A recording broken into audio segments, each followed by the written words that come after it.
കുട്ടി ഇവിടെ ഞങ്ങൾ തുറന്ന് പഠിപ്പിക്കാനാണ് ഞങ്ങൾ ആഗ്രഹിക്കുന്നത്. കുട്ടിയുടെ മാതാപിതാക്കൾ ആഗ്രഹിക്കുന്നുണ്ടെങ്കിൽ തീർച്ചയായിട്ടും ഇവിടെ പഠിക്കും. ഈ മുന്നിൽ പറഞ്ഞപ്പോൾ ഈ ശിരോവസ്ത്രം ധരിച്ചു പറ്റുന്നതാണോ അതോ എങ്ങനെയാണ്? ഇവിടുത്തെ റൂൾസ് ആൻഡ് റെഗുലേഷൻസ് ഇപ്പോഴും പാലിക്കണമെന്ന് തന്നെയാണ് ഞങ്ങളുടെ ആഗ്രഹം. ഇന്ന് മന്ത്രി പറഞ്ഞിരിക്കുന്ന കുട്ടിയെ ഇതുപോലെ ശിരോവസ്ത്രം ധരിച്ചതിന്റെ പേരിൽ സ്കൂളിൽ നിന്ന് വിലക്കിയതൊരു നിയമലംഘനമാണ്, വിദ്യാഭ്യാസ അവകാശ ലംഘനമാണ് എന്നൊക്കെ.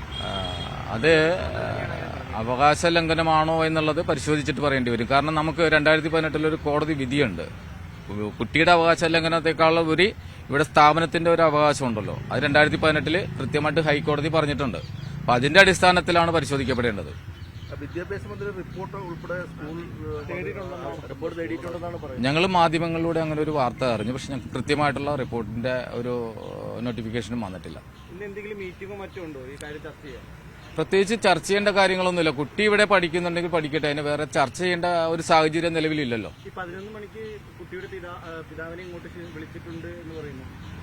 അത് ആര് വിളിച്ചു എന്നുള്ളത് പറഞ്ഞാലേ അതിന് മറുപടി പറയാൻ പറ്റില്ല. PTA എന്താണെങ്കിലും വിളിച്ചിട്ടില്ല, മാനേജ്മെന്റും വിളിച്ചിട്ടില്ല. അല്ല, ഇന്നലെ ഇതുമായി ബന്ധപ്പെട്ട് ചർച്ച നടത്തില്ല. അപ്പൊ സ്കൂളിന്റെ നിയമങ്ങളുമായിട്ട് ഒത്തുപോകുമെന്നാണോ മാതാപിതാക്കൾ? അതെ, പിതാവിന്റെ ബൈറ്റ് മാത്രമേ കണ്ടിട്ടുള്ളൂ. PTA-യോടോ അതുപോലെ തന്നെ മാനേജ്മെന്റിനോടോ ആരും ചർച്ച നടത്തിയിട്ടില്ല, ഒന്നും സംസാരിച്ചിട്ടില്ല.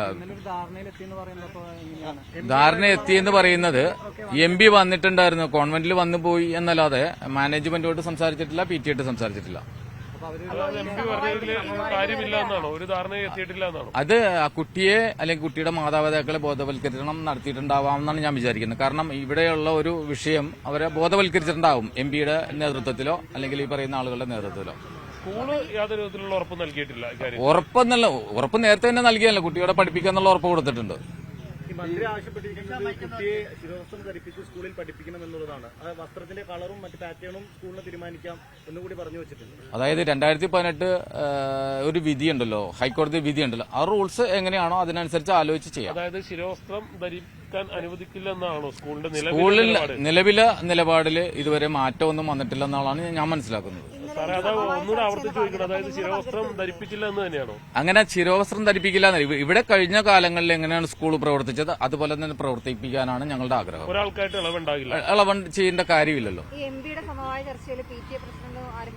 ഒരാളും പങ്കെടുത്തില്ല. ഞങ്ങൾ അറിഞ്ഞതുപോലുമില്ല MP-യുടെ സമവായ ചർച്ച.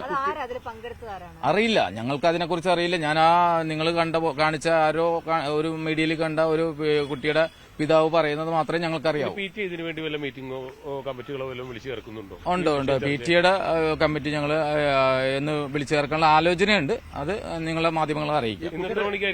അത് ആലോചന മാത്രമേ ഉള്ളൂ. അല്ല, ഞങ്ങൾ അന്ന് സംസാരിച്ചതാണല്ലോ. അന്ന് സംസാരിച്ചപ്പോ ആ ധാരണയിലാണ് പോയത്. ഒന്നും ഉണ്ടായിട്ടില്ല.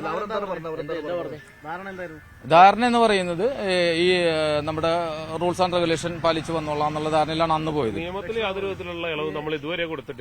ഇനി അതിനെക്കുറിച്ച് ആലോചിക്കുന്നില്ല. അങ്ങനെയാണ് നിയമപരമായി നിയമമുള്ളത് എന്തിനാണ്? നമ്മുടെ പരീക്ഷയ്ക്ക് വേണ്ടിയിട്ടില്ലേ? ആ നിയമം ഞങ്ങളുടെ പരീക്ഷയ്ക്ക് ആ നിയമം ഞങ്ങൾ ഉപയോഗിക്കും. അത് ധാരണയെത്തിയത് ഈ എനിക്ക് തോന്നുന്നു വെള്ളിയാഴ്ച തന്നെയാണെന്ന് എനിക്ക് തോന്നുന്നു. തീർച്ചയായിട്ടും നമ്മൾക്കത് കാണാമല്ലോ. കുട്ടിയുടെ മാതാപിതാക്കളും കുട്ടികളുമായിട്ട് സംസാരിക്കുമ്പോൾ ഒരു ധാരണയിൽ വരുന്നു, അവർ തിരിച്ചു പോകുമ്പോൾ ആ ധാരണ മാറി വീണ്ടും വരുന്നു. അങ്ങനെ നമുക്ക് സംശയിക്കേണ്ട അതല്ലേ. ഒരു മാതാവിനെയും പിതാവിനെയും കൃത്യമായിട്ട് ധാരണയിൽ എത്തിച്ച് തിരിച്ചു പോയിട്ട് പിന്നീട് വരുന്നത് ആ ധാരണയെല്ലാം തെറ്റിച്ചുകൊണ്ടല്ലേ. ജോഷേട്ടാ, ഒരു ചോദ്യം കൂടി. അതായത് യാതൊരു വിധത്തിലുള്ള വിട്ടുവീഴ്ചയോ അല്ലെങ്കിൽ യാതൊരു വിധത്തിലുള്ള പുതിയ നിയമങ്ങളോ നമ്മൾ കൊണ്ടുവരുന്നില്ല. പഴയ നിയമത്തിൽ തന്നെ കാര്യങ്ങൾ മുന്നോട്ട് തീർച്ചയായിട്ടും അത് തീർച്ചയായിട്ടും അങ്ങനെ വേണമല്ലോ വേണ്ടത്. കാരണം നമ്മൾ ഓരോരുത്തരും ഓരോ നിയമങ്ങൾ കൊണ്ടുവരുമ്പോൾ അത് പാലിക്കപ്പെട്ട് കഴിഞ്ഞാൽ ഈ ലോകം അങ്ങോട്ട് പോകും, ഈ രാജ്യം അങ്ങോട്ട് പോകും, നമ്മുടെ സംസ്ഥാനം അങ്ങോട്ട് പോകും. ഈ മന്ത്രി പറയുന്നത് മന്ത്രി ജനങ്ങളൊന്നും മനസ്സിലാക്കണം. മന്ത്രിയെ വിജയിപ്പിച്ച ജനങ്ങളാണ് ആദ്യം മനസ്സിലാക്കേണ്ടത്. മന്ത്രി ഇങ്ങനെയുള്ള മന്ത്രിമാരെയൊക്കെ നമ്മൾ ഈ ഇന്ന വിദ്യാഭ്യാസ മേഖലയിലേക്ക് കൊടുക്കുമ്പോൾ മുഖ്യമന്ത്രി ഒന്ന് ആലോചിക്കണ്ടേ? മുഖ്യമന്ത്രി നല്ല കൈകളിലല്ലേ, ശുദ്ധമായ കൈകളിൽ അല്ലെങ്കിൽ വൃത്തിയുള്ള കൈകളിലല്ലേ ഇത്തരം സാധനങ്ങൾ കുട്ടികളെ ഈ വിദ്യാഭ്യാസപരമായിട്ട് എങ്ങനെ വളർത്തിയെടുക്കാന്നല്ലേ ഈ മന്ത്രി ആലോചിക്കേണ്ടത്. ഉപഡയറക്ടർ കൊടുത്തിരിക്കുന്ന ഇതനുസരിച്ചും വലിയ തെറ്റ് പറ്റിയിട്ടുണ്ട്, സ്കൂളിന് വലിയ വീഴ്ച സംഭവിച്ചിട്ടുണ്ട് എന്നുള്ളതാണ് ശിരോവസ്ത്രത്തിന്റെ കാര്യത്തിൽ. ഉപഡയറക്ടർ കൊടുത്തിരിക്കുന്ന റിപ്പോർട്ട് എന്താണെങ്കിലും ഞങ്ങൾക്ക് കിട്ടിയിട്ടില്ല. ഉപഡയറക്ടർ ഇതിന് മന്ത്രി പറയുന്നത് മതസ്വാതന്ത്ര്യം എന്നുള്ളത് മൌലികമായ അവകാശമാണ് എന്നുള്ളതാണ് മന്ത്രി പറയുന്നത്. അപ്പൊ അതിനെ തടുക്കാൻ ആർക്കും കഴിയില്ല, അല്ലെങ്കിൽ അങ്ങനെ അതൊരു ഗുരുതരമായ വീഴ്ചയാണ്. ശരിയാണ്, മന്ത്രി പറയുന്നത് ശരിയല്ലേ. മൌലിക അവകാശം നമുക്ക് തടുക്കാൻ പറ്റില്ല. റൂൾസ് ഇവിടെ സ്കൂളിന്റെ റൂൾസ് തടുക്കാൻ മന്ത്രിക്കും പറ്റില്ലല്ലോ, അല്ലെങ്കിൽ ഹൈക്കോടതി ഉത്തരവ് തടുക്കാൻ മന്ത്രിക്ക് പറ്റുമോ? മന്ത്രി എങ്ങനെ എത്തുന്നു? അത് മന്ത്രിയും അതുപോലെ തന്നെ ഹൈക്കോടതിയും കൂടി തീരുമാനിക്കേണ്ട കാര്യങ്ങളാണ്. PTM അവൈലബിൾ ആയിട്ടുള്ള ആളുകളെ കണ്ടിട്ട് എന്ന് വിളിക്കാൻ പറ്റുമെന്ന് ആലോചിച്ചിട്ട് ആ രീതിയിലേക്ക്. ഇതിൽ വലിയൊരു ചർച്ച വന്നേക്കണതേ, ഇത് STP അടക്കമുള്ള സംഘടനകളൊക്കെ വലിയ സമരവുമായി മുന്നോട്ട് വന്നിരുന്നു. അതാണ് ഈ പ്രശ്നങ്ങളുടെ കാരണം എന്ന് പറയുന്നത്. അങ്ങനെ വല്ലതൊക്കെ ഉണ്ടായിട്ടുണ്ടോ? അത് കൃത്യമായിട്ട് ഞാൻ പറയാം. അന്ന് ഈ 10-ാം തീയതി വെള്ളിയാഴ്ച ബഹളങ്ങളുണ്ടായപ്പോൾ ആ ബഹളത്തിൽപ്പെട്ട ഒരാളോട് താങ്കൾ ആരാന്ന് ഞാൻ കൃത്യമായിട്ട് ചോദിച്ചു. അപ്പൊ അദ്ദേഹം പറഞ്ഞ അടിസ്ഥാനത്തിലാണ് STPയുടെ പേര് പുറത്തോട്ട് വരുന്നത്. അദ്ദേഹം തൃപ്പൂണിത്തുറ നിയോജക മണ്ഡലം വൈസ് പ്രസിഡന്റ് കൃത്യമായിട്ട് പറഞ്ഞതിന്റെ അടിസ്ഥാനത്തിലാണ് ഞങ്ങൾ ഇപ്പോഴും എപ്പോഴും പറഞ്ഞുകൊണ്ടിരിക്കുന്നത്. നിയോജക മണ്ഡലം വൈസ് പ്രസിഡന്റ് STPയുടെ നിയോജക മണ്ഡലം വൈസ് പ്രസിഡന്റ് സാഹിറോ മറ്റെയാണുള്ള പേര് പറഞ്ഞത്. അങ്ങനെ ഒരാളാണ് വന്നത്. കുട്ടിയുടെ കാര്യത്തിൽ തീരുമാനത്തിൽ വ്യത്യാസമൊന്നുമില്ല. കുട്ടി വരാന്ന് ധാരണയെന്ന് നിങ്ങൾ തന്നെയല്ല റിപ്പോർട്ട് ചെയ്തത്. പിന്നെ ഇന്നത്തെ വേറെ അല്ല, കുട്ടി പറഞ്ഞത് പറഞ്ഞില്ലേ, കുട്ടിയുടെ പിതാവ് ഇവിടെ കൃത്യമായിട്ട് മാധ്യമങ്ങളുടെ മുമ്പിൽ പറഞ്ഞാണ് സ്കൂൾ റെഗുലേഷൻ റൂൾസ് പാലിച്ച് വരാമെന്ന് പറഞ്ഞിട്ടുണ്ട്. പിന്നെ അതിനകത്ത് മന്ത്രിക്ക് അതിനകത്ത് എന്താ കാര്യം? മന്ത്രി ഇടപെടേണ്ടതില്ല, ഒരു കാര്യമില്ല. മന്ത്രി ആ വിഷയത്തിൽ ഇടപെടേണ്ട കാര്യമില്ല. മന്ത്രിയാണ് വിദ്യാഭ്യാസ മന്ത്രി. ഒരു കുട്ടിയുടെ പിതാവ് പറഞ്ഞതിനൊക്കെ അപ്പുറത്തേക്ക് പോകേണ്ട കാര്യമുണ്ടോ? അത് ഇന്നലെ ഇവിടെ ഈ സ്കൂളിന്റെ വാദിക്ക് ബൈറ്റ് കൊടുത്തതാണ്. ഒന്നുമില്ല.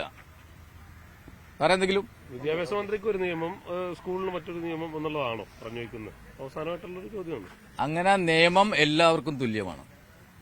ഞാൻ അങ്ങനെ പറഞ്ഞു വെക്കാൻ ഞാൻ ആളല്ല. പുല്ലുവിലയാണോ? അല്ല, മന്ത്രിയുടെ വാക്കിന് വില കൽപ്പിക്കേണ്ടത് ഈ പൊതുസമൂഹമാണ്. നിങ്ങളാണ് മാനേജ്മെന്റ്. അല്ലല്ല, ഞങ്ങള് വില കൽപ്പിച്ചിരിക്കുന്നത് ഇപ്പം ഈ പറയുന്ന കേരള ഹൈക്കോടതിയുടെ വാക്കിനാണ്.